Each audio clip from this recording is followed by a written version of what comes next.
The Word of God is alive and powerful, sharper than any two-edged sword, piercing even to the dividing asunder of the soul and spirit, and of the joints and the marrow, and is a critic of the thoughts and intents of the heart.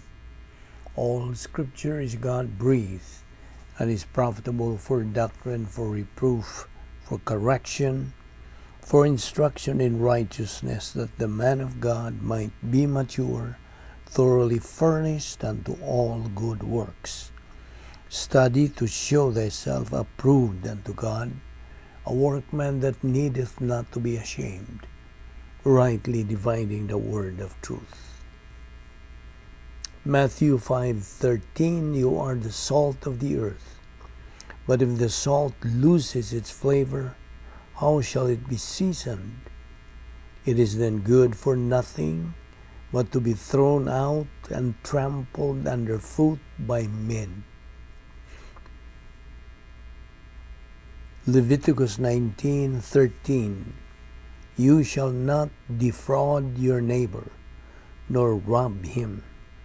The wages of him who is hired shall not remain with you all night until morning. Romans 12:16-21, do not be overcome by evil, but overcome evil with good. Romans 13:8-10, owe no one anything except to love one another, for he who loves another has fulfilled the law. For the commandments, you shall not commit adultery, you shall not murder, you shall not steal, you shall not bear false witness, you shall not covet. And if there is any other commandment, are all summed up in this saying, namely, you shall love your neighbor as yourself. Love does not harm to a neighbor, therefore love is the fulfillment of the law. Before we start our Bible study today, let us use right away the principle of 1 John 1:9, so we can be cleansed of our sins. 1 John 1:9 says, if we confess our sins, God is faithful and just to forgive us our sins and to cleanse us from all unrighteousness. For you, unbeliever, your obligation or duty is to use your free will so you can make the most important decision in your life, the decision to believe in Christ as Lord and Savior. Therefore, let us pray.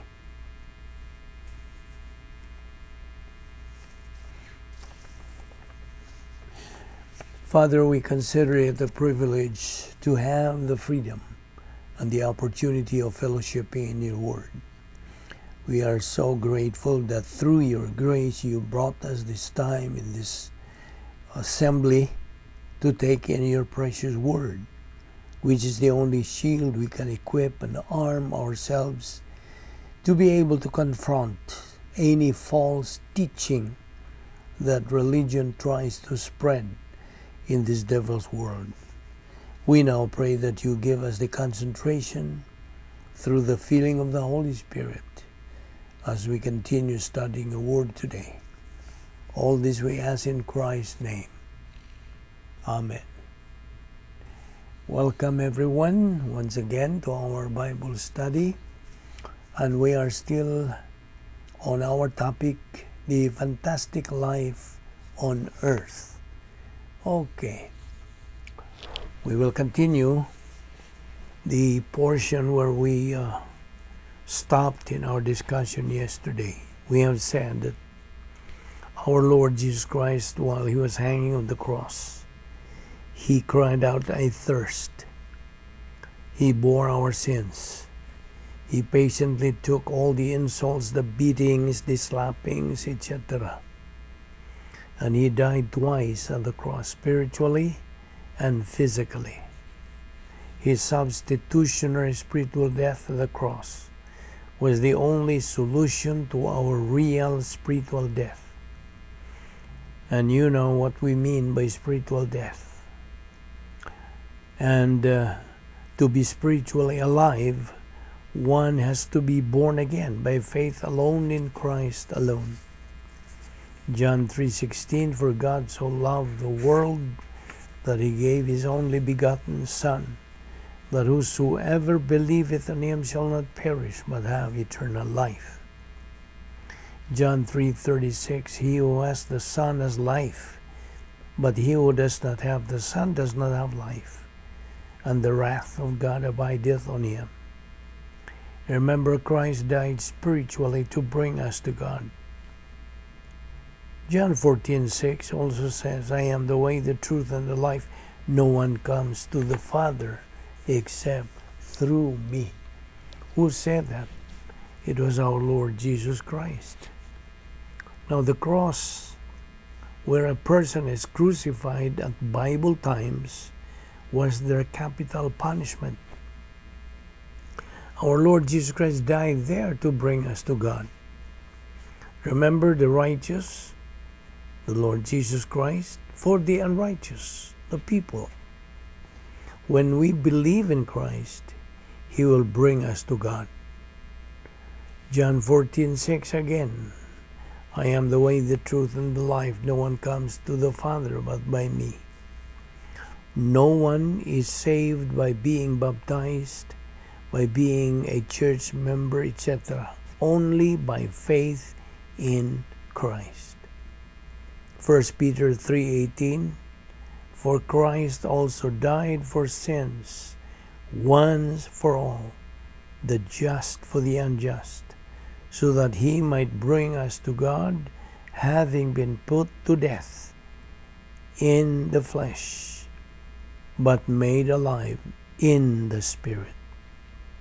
Now, this practice which says, invite Christ into your heart, this is not salvation. Why? Why is inviting Christ into your heart not salvation? Or it is not the means of salvation? Why? Because the heart is deceitful. Again, salvation is grace. Ephesians 2:8 and 9. You see, once you believe in Christ, you are saved forever. 1 Peter 2:24, who himself bore our sins in his own body on the tree, that we, having died to sins. Now, talking about the 10 problem-solving devices, rebound, feeling of the Holy Spirit, faith rest drill, grace orientation, doctrinal orientation, personal love for God the Father, impersonal love for all mankind, inner happiness, personal sense of destiny, and occupation with Christ. Those are the 10 problem-solving devices. Only 8 of these 10 problem-solving devices were usable by our Lord Jesus Christ during his hypostatic union. Why do you think we're not? Why? Of course, what is the 8th?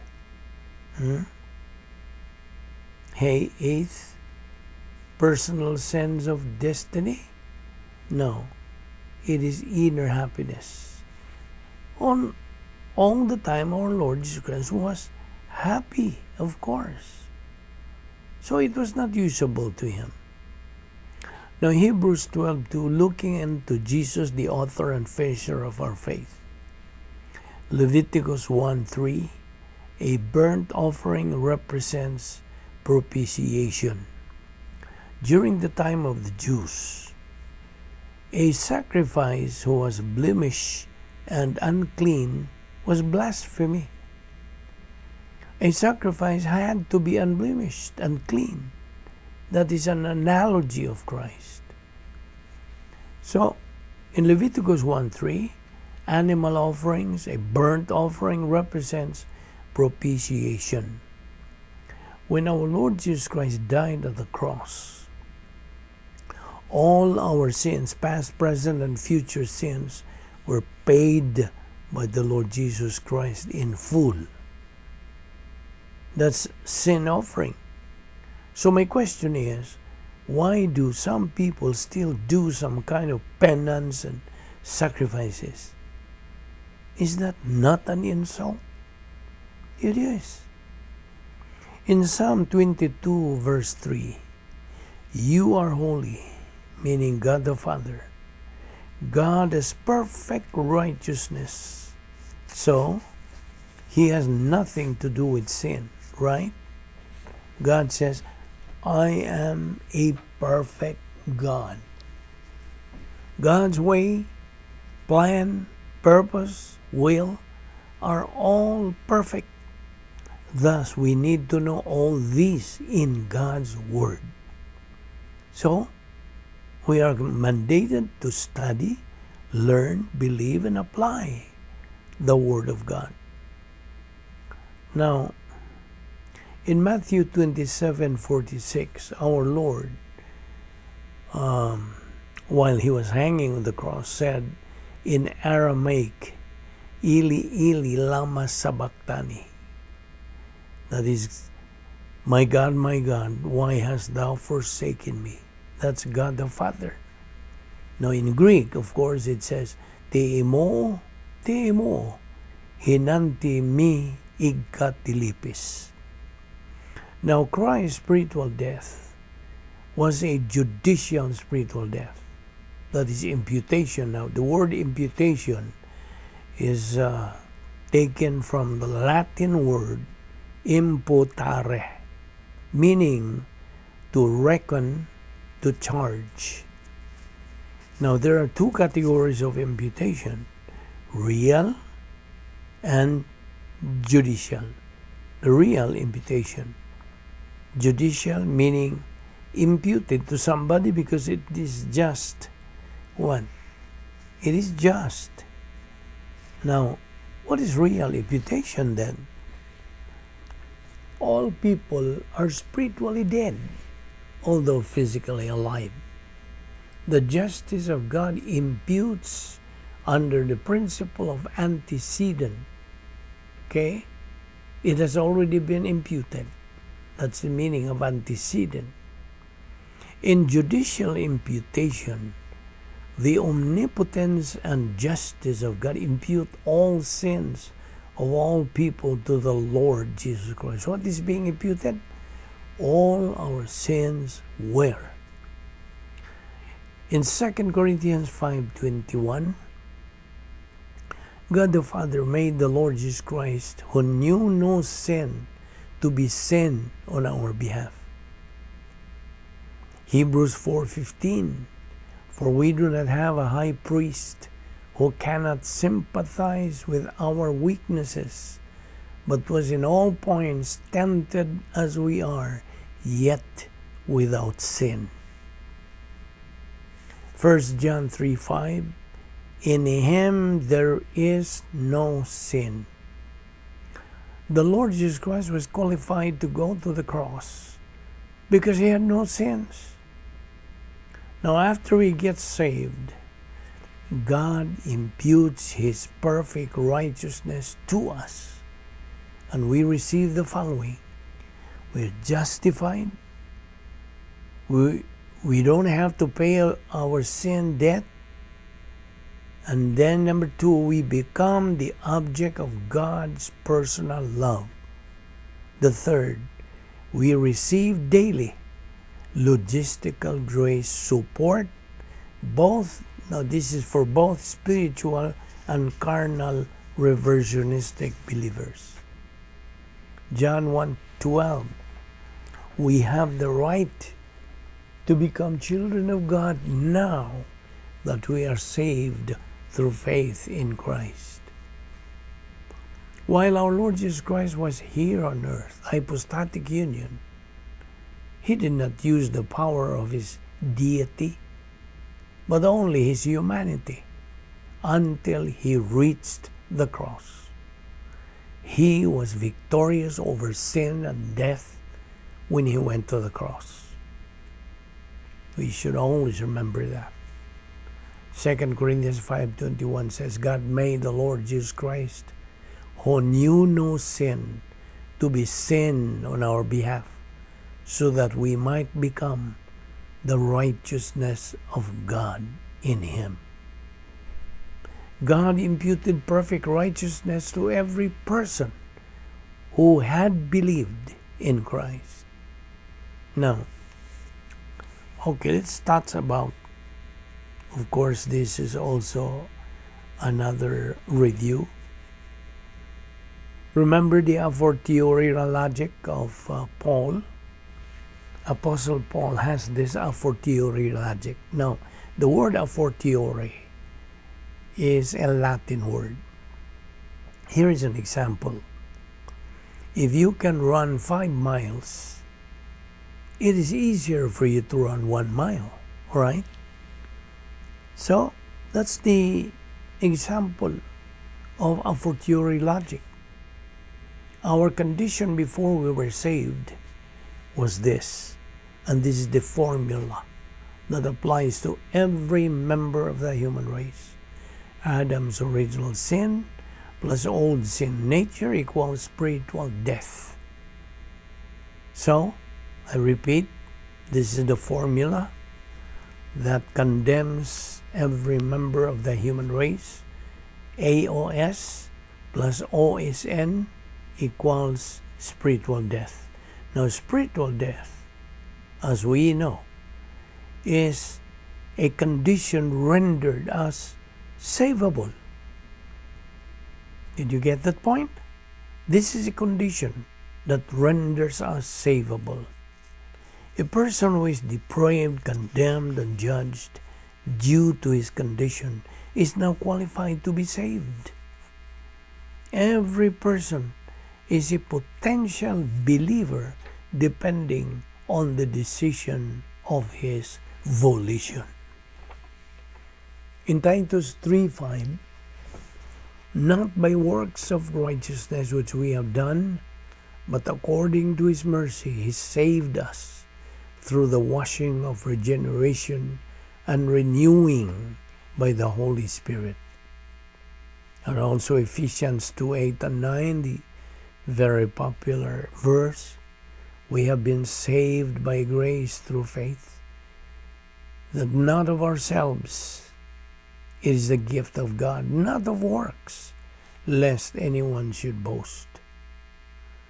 Luke chapter 2 verses 51 and 52, our Lord Jesus Christ learned Bible doctrine. He increased in wisdom and stature and in favor with God and men. We will continue here where we stop today. Let us pray. Heavenly Father, we thank you for this opportunity of fellowshipping in you and in your word. May these things that we have taken up today challenge and motivate us to continue in our spiritual momentum until we finally reach our spiritual goal, which is spiritual maturity, the capacity states. This we ask in Christ's name. Amen.